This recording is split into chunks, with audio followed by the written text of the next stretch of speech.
اعوذ باللہ من الشیطان الرجیم بسم اللہ الرحمن الرحیم رب اشرح لی صدری ویسر لی امری واحلل عقدۃ من لسانی یفقہوا قولی رب زدنی علما۔ 17 رکوع اور 170 آیات پر مشتمل 12واں پارہ وما من دابۃ سورہ ہود اور سورہ یوسف کا احاطہ کر رہا ہے۔ سورہ ہود میں پارے کے 10 رکوع اور 118 آیات ہیں، جبکہ باقی ماندہ پارہ میں سورہ یوسف کے 7 رکوع اور 52 آیات ہیں۔ اس پارے کو میں نے ڈیوائن لاز یعنی ربانی قوانین کا نام دیا ہے۔ پارے میں دیے گئے مختلف پیغمبروں کے واقعات سے یہ ثابت ہو رہا ہے کہ قانون فطرت بدلتے نہیں، سب کے سب خوبصورت ڈیوائن لاز توحید سے منسلک ہیں۔ اسی میں ایک نہایت مسحور کن ربانی قانون بھی پیوست ہے کہ اللہ رب العزت توبہ کو سنتے ہیں، پسند فرماتے ہیں اور پھر معاف کر دیتے ہیں۔ پہلے رکوع کا آغاز اس بات سے ہو رہا ہے کہ اللہ ہی ہر ایک کے دنیاوی اور آخروی ٹھکانوں کو جانتا ہے۔ کائنات کی تخلیق رب تعالی نے 6 دن میں کی تاکہ ہمیں آزمائے کون اچھے عمل کرتا ہے اور کون برے۔ 16 آیات پر مشتمل دوسرے رکوع میں انسان کی ناشکری کا ذکر ہے، اس کے فخر کرنے کا بیان بھی موجود ہے، مگر خیر ہے ان لوگوں کے لیے جو صبر کرتے ہیں، نیک کام جاری رکھتے ہیں۔ رکوع میں اللہ رب العزت دعویٰ سے فرماتے ہیں کہ کلام پاک جیسی 10 صورتیں ہی بنا کر دکھلاؤ، ناکامی کی صورت میں مان جاؤ کہ قرآن اللہ کے علم سے اتارا گیا ہے۔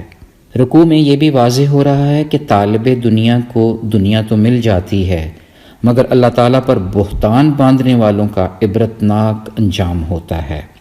خوبصورت سوال یہ بھی اٹھایا جا رہا ہے کہ کیا اندھے بہرے دیکھنے اور سننے والے برابر ہو سکتے ہیں؟ تیسرے رکوع میں حضرت نوح علیہ السلام کا اپنی قوم سے مکالمہ پیش کیا جا رہا ہے۔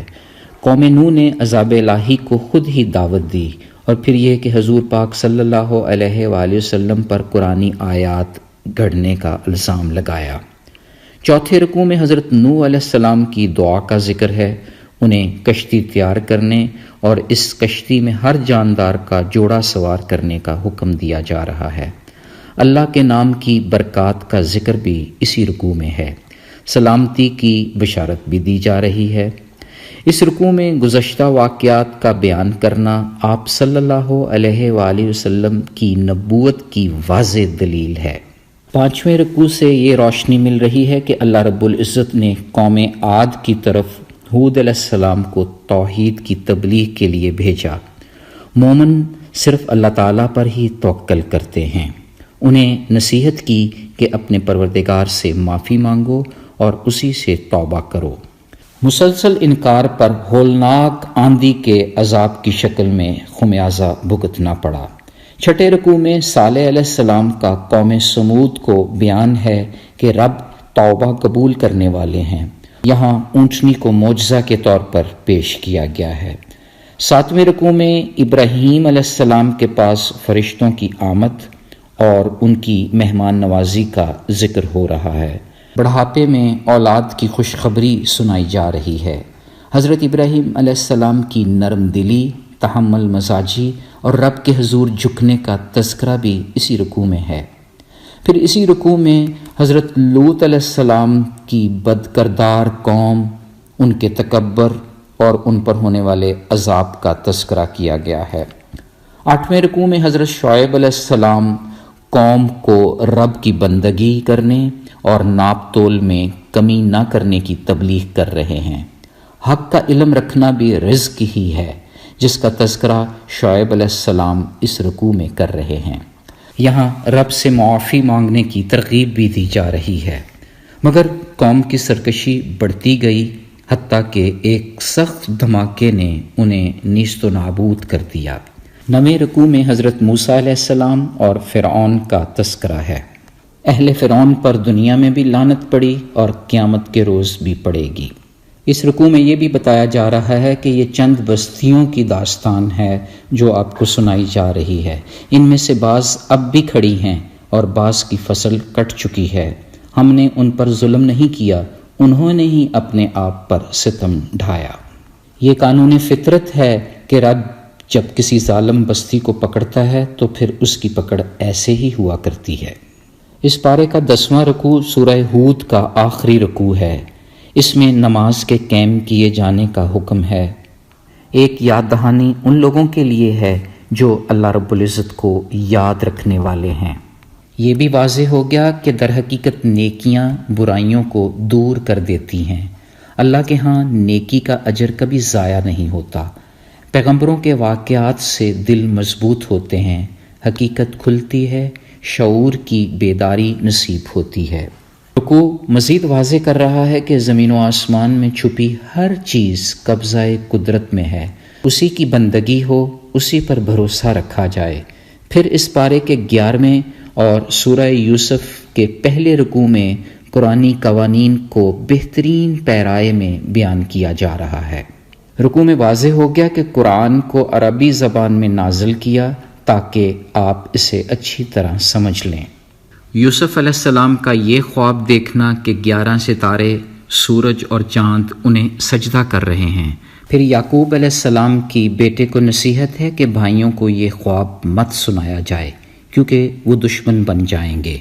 خواب کی تعبیر بھی کر دی کہ اللہ رب العزت تجھے اپنے خاص کام کے لیے منتخب کرے گا اور خاندان پر اپنی نعمت پوری کرے گا۔ پھر اس پارہ کے 12 سے 16 رکوع میں یوسف علیہ السلام اور اس کے بھائیوں کا قصہ تفصیل سے بیان کیا گیا ہے۔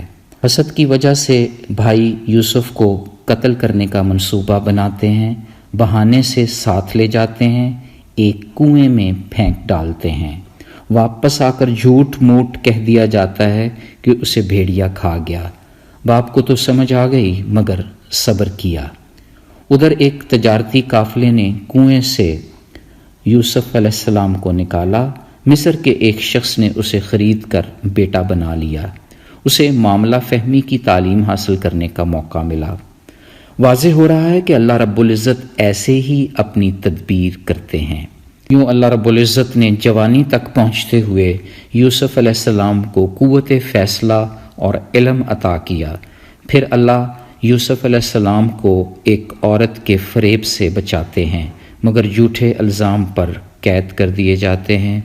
یوسف کی قمیض کا پیچھے سے پھٹا ہونا اسے بے قصور ثابت کر دیتا ہے۔ پھر ایک مجلس میں یوسف علیہ السلام کے حسن کی تاب نہ لا کر بے ساختہ بہت سی خواتین اپنی انگلیاں کاٹ بیٹھتی ہیں۔ پھر انہی رکوع میں حضرت یوسف علیہ السلام کی دعا کا بھی ذکر ہے۔ یوسف علیہ السلام نے کہا، اے میرے رب، مجھے قید منظور ہے بنسبت اس کے کہ میں وہ کام کروں جو یہ لوگ مجھ سے چاہتے ہیں۔ اگر تو نے ان کی چالوں کو مجھ سے دفع نہ کیا تو میں ان کے دام میں پھنس جاؤں گا اور جاہلوں میں شامل ہو جاؤں گا۔ رب تعالیٰ نے اس کی دعا قبول فرمائی اور ان عورتوں کی چالیں اس سے دور کر دیں۔ بے شک اللہ ہی ہے جو سب کی سنتا ہے، سب کچھ جانتا ہے۔ پھر قید میں یوسف علیہ السلام کو 2 غلاموں کے ملنے کا واقعہ ہے جن کے خوابوں کی درست تعبیر بھی بتائی گئی۔ پھر کافی مدت بعد بادشاہ وقت کے خواب کی تعبیر بھی یوسف علیہ السلام نے کی۔ آپ کی سچائی بھی سب کو عیاں ہو گئی۔ قانون فطرت ہے کہ جو لوگ خیانت کرتے ہیں اللہ ان کی چالوں کو کامیابی کی راہ پر نہیں لگاتا۔ اس پارہ مبارک کی مختصر حکمت یہ ہے کہ تاریخ میں ہر پیغمبر کو زیادہ تر ایک ہی سبق دیا گیا کہ توحید پر قائم رہو، رب کی ربوبیت اور یکتائی کو مان لو، صبر کرنا، نماز قائم رکھنا، اچھے اعمال کرنا، شکر گزاری، حق گوئی، نرم دلی اور تحمل مزاجی ربانی قوانین کا ایک لامتناہی سلسلہ ہے جس کا سبق اللہ رب العزت نے ہر پیغمبر کے دور میں دینے کی کوشش کی۔ پیغمبروں کے ان خوبصورت واقعات سے دل کو تقویت ملتی ہے اور حقیقت عیاں ہو جاتی ہے۔ یہ راز بھی کھل گیا کہ نیکیاں برائیوں کو دور کر دیتی ہیں۔ ایک سنہرا قانون فطرت ہے کہ عقل کے اندھے اور بہرے اللہ کے نور سے دیکھنے اور سننے والوں کے ہرگز برابر نہیں ہو سکتے۔ اللہ رب العزت سے خلوص دل سے دعا ہے کہ وہ ہمیں حضرت نوح علیہ السلام جیسی ثابت قدمی، حضرت ہود علیہ السلام کی توحید کی سپرٹ، حضرت صالح علیہ السلام کی سی ہمت، حضرت ابراہیم کا سا ایمان، حضرت شعیب علیہ السلام کی سی بندگی عطا فرمائے، اور یہ کہ حضرت یوسف علیہ السلام جیسی دانش اور معاملہ فہمی کی توفیق عطا فرمائے۔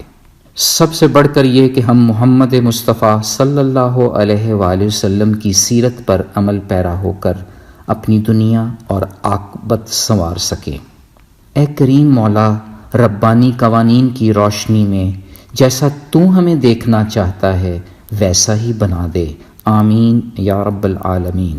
سبحان ربک رب العزت عما یصفون وسلام علی المرسلین والحمد للہ رب العالمین۔ فی امان اللہ، اللہ حافظ۔